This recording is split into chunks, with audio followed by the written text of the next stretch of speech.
Change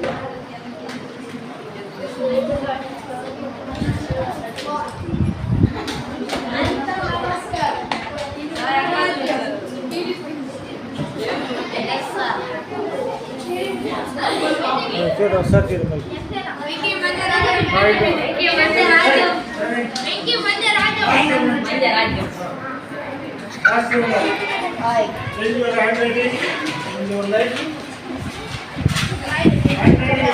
ఉండాలంటే handwriting లో straight ఉండాలి, చేసి కనిపించుకోవాలి, అలాగే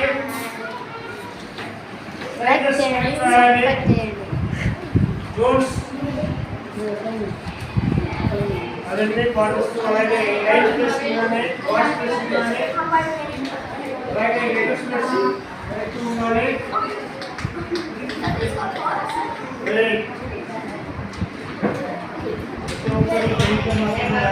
ఎవరైతే ప్లేన్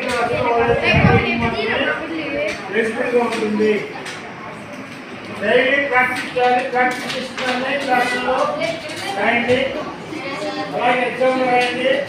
పెన్స్ మంచి పెన్స్ యూజ్ చేయండి, బాగా స్మూత్గా పడేటువంటి పెన్స్, బాల్ పెన్ పెన్స్. హార్ట్లో పడినప్పుడు హార్ట్లో పడినప్పుడు ప్యాకెట్గా 2 ప్యాకెట్ తెచ్చుకోండి. ప్యాకెట్ మీద అయితే రేట్ చూపిస్తుంది. 0.7 పెన్స్ ఉంటాయి. మార్కెట్లో ఉన్నాయి.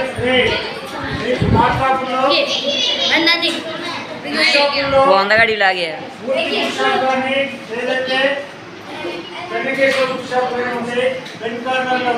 మంచి పెన్స్ యూజ్ చేయండి. అప్పుడు మాత్రం హ్యాండ్ రైటింగ్ బాగుంటుంది. అలాగే ఇలాంటి ఫౌంటైన్ పెన్, ఇది ఇంకుతో రాసేటువంటి పెన్ను, దీంతో రాస్తే మీకు హ్యాండ్ రైటింగ్ చాలా బాగుంటుంది. ఈ లెటర్స్ ప్రాక్టీస్ రైటింగ్ లో ఇలాంటి పెన్ను ఫౌంటైన్ పెన్ అంటుంది. ఫౌంటైన్ పెన్ ఇది మార్కెట్ లభిస్తుంటుంది. 60 రూపాయలు 50 రూపాయలు ఉంటుంది. ఇలాంటి పెన్ను తెప్పించుకొని కూడా ప్రాక్టీస్ చేయండి. హ్యాండ్ రైటింగ్ ఎవరైతే బాగా ప్రాక్టీస్ చేస్తారో వాళ్ళకే హ్యాండ్ రైటింగ్ ఎక్కువగా ఉంటుంది, వాళ్ళకే మార్కులు బాగా వస్తాయి. అలాగే మనం రాసేటప్పుడు పెన్స్ కూడా మంచి పెన్ను ఉండాలి. రైటింగ్ టూల్స్ అనేవి చాలా ఇంపార్టెంట్. ఎలాగంటే అలా ఏం జరిగిందో పెన్ తీసుకొని ఒత్తి కొట్టి రాయకూడదు, నార్మల్గా ఉండాలి. ఇలాంటి ఇంగ్లీష్ ప్రజలకు నార్మల్గా ఉంటుంది. ఈ రాసే పెన్స్ వ్యక్తికి వస్తువులు రాస్తే కానీ పడవన్నమాట. కాబట్టి పెన్స్ కూడా మంచి ఓకేనా. ఇలాంటి పెన్ను తర్వాత కొత్త తీసుకొని రాయండి. Please like and subscribe.